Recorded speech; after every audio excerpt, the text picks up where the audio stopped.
Hello everyone, and welcome to the Western Railroading Series. In this series of videos, we will take a look at some of the finest Class 1 railroading in the West, and visit some of the most famous locations and storied rail lines in the United States. We will travel from the deserts of Southern California, up through the Rocky Mountains, and even visit the famous Montana rail link before it is reabsorbed by BNSF. So sit back, relax, and enjoy some of the most incredible scenes American railroading can offer.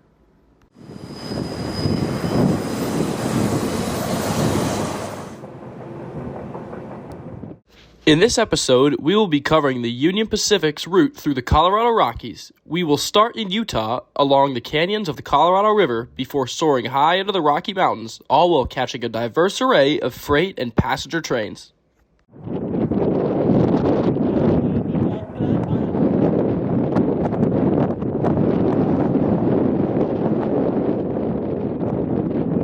We started our first day in Cisco, Utah, along the Union Pacific Green River Subdivision, with our first catch being the eastbound Rocky Mountaineer.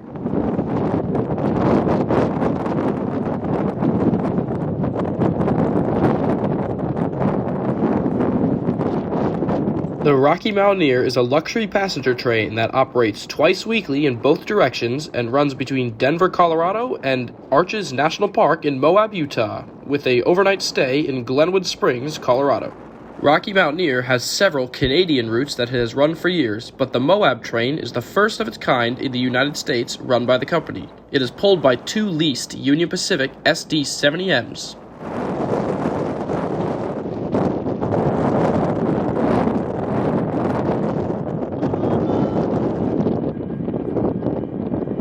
Now, given that I have stated that this train's origin is Moab, Utah, you may be wondering why it is sitting power disconnected in a middle of nowhere siding in Cisco. Well, delays on the westbound journey meant that the train could not make it all the way to Moab on time, so it terminated here, with inbound passengers being bused to Moab and outbound passengers being bused to the train at Cisco, where they would board.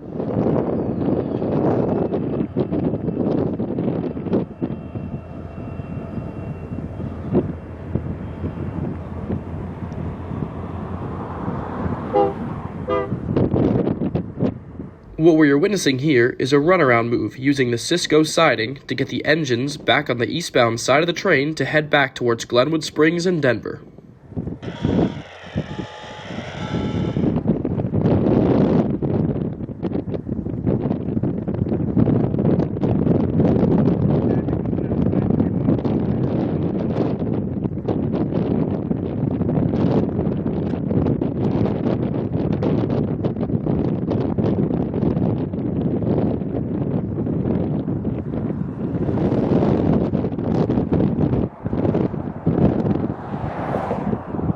After clearing the eastward siding switch, the two SD-70Ms reverse back onto their train as the wind continues to howl. This was the first of many challenging weather conditions we would face over the next 2 days.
With the consist now facing the right direction, the train pulls ahead to a crossing just east of the siding, where the passengers will board from the buses.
While the passengers boarded the train, we jumped ahead 15 miles to the east to Westwater, where a westbound coal train was taking the siding to await the arrival of the Rocky Mountaineer.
Continuing eastward and into Colorado, our next stop was Fruita, where we caught an eastbound UP local headed back to the yard at Grand Junction, Colorado.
Back just west of Fruita, we once again catch the Rocky Mountaineer headed east into town.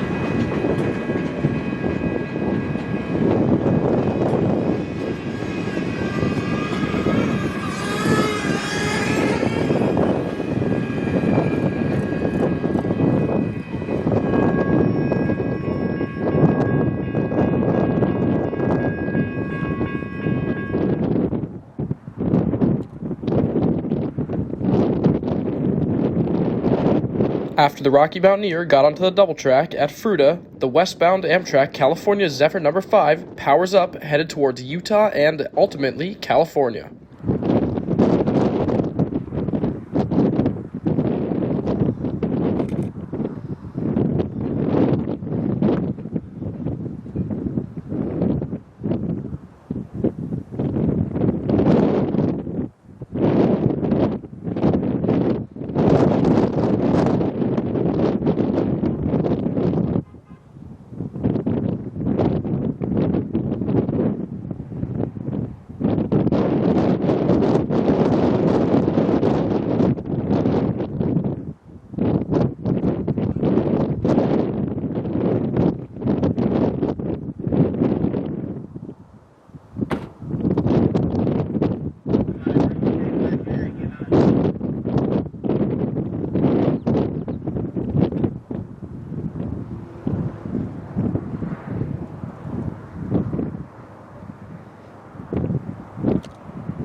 arriving in Grand Junction, we find another westbound UP coal train departing town. Coal trains make up a sizable portion of the unit train traffic along this route.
Grand Junction, Colorado is home to one of Union Pacific's storage lines where locomotives are parked when they are not needed. Here, we see the local UP number 1479 that we caught earlier passing by hundreds of these old locomotives as it makes its way back to the Grand Junction yard. Of note in particular is the Dash 9 still wearing Chicago and Northwestern paint.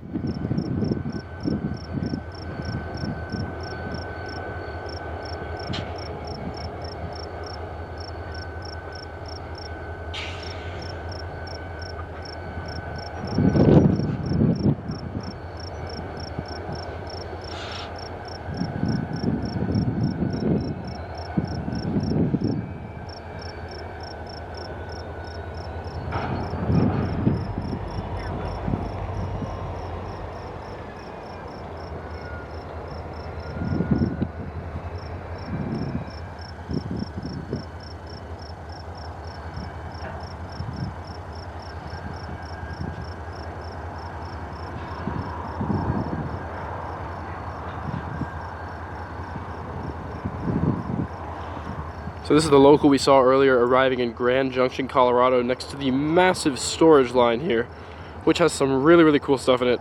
Mostly Dash 9s and some gen sets from what I'm seeing over here, and then some Jeep 15s over to the right. But the coolest thing in this deadline is an ex-CNW C44-9, which you just saw this local passing. I've never seen a CNW engine before, and I never thought I was going to be able to see one. But here it is, here in Grand Junction, Colorado, which is just super cool to see. Definitely a very rare catch.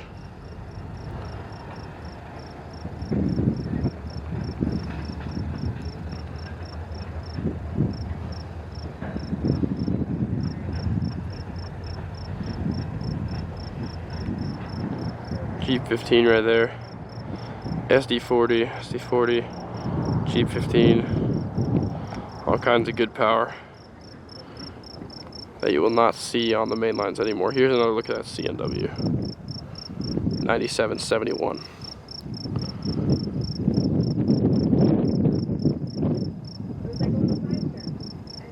Awesome to see. And here's one more look at the entire storage line. Starting with these gensets and Dash 9s.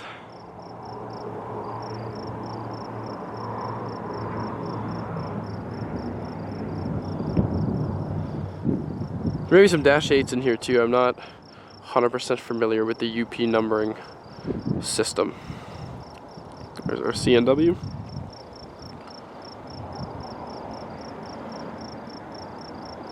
And a lot more. G15s, some SD40s, another G15. Crazy that all this stuff is just sitting here.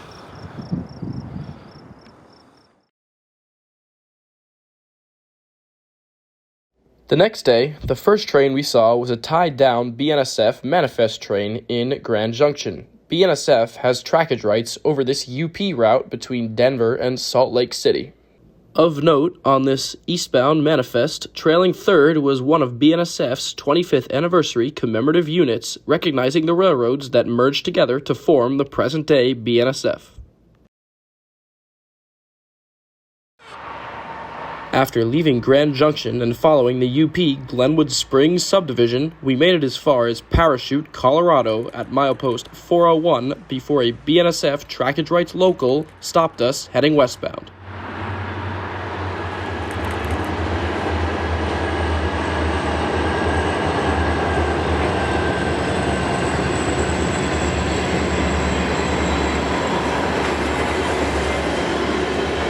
This local may have had the oldest Class 1 consist I've ever seen, with the lead locomotive and the third locomotive both being built in 1965, and the middle locomotive, BNSF number 2828, being built way back in 1962 for the CB&Q.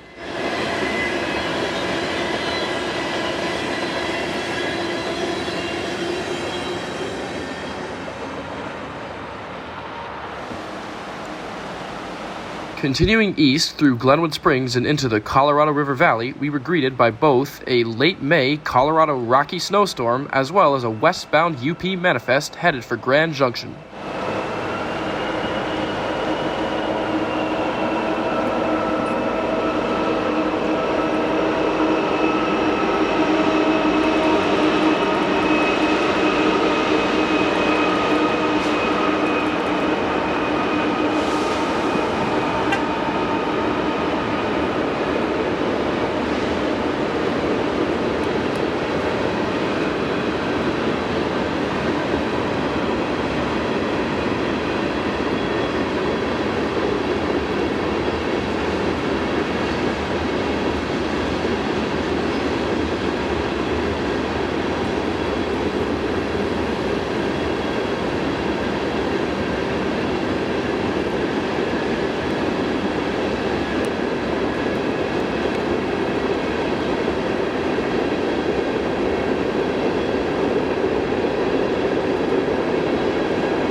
Heading further into the Colorado River Valley in Range, Colorado, the blizzard was now in full swing as AMTRAK number 5 battled the storm heading west towards Grand Junction and Emeryville, California.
With the late May snowstorm dumping 20 inches of snow in parts of the region, we unfortunately were unable to explore the Union Pacific line safely any further. After catching AMTRAK number 5, we pushed our way east all the way to Denver, where we caught one more train, AMTRAK number 6, backing into its Denver station stop.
After the train finishes backing in, we will walk up to the head end to get one quick shot of the power while it is stopped at the station. Thank you for watching this episode of the Western Railroading series, and I hope you enjoyed.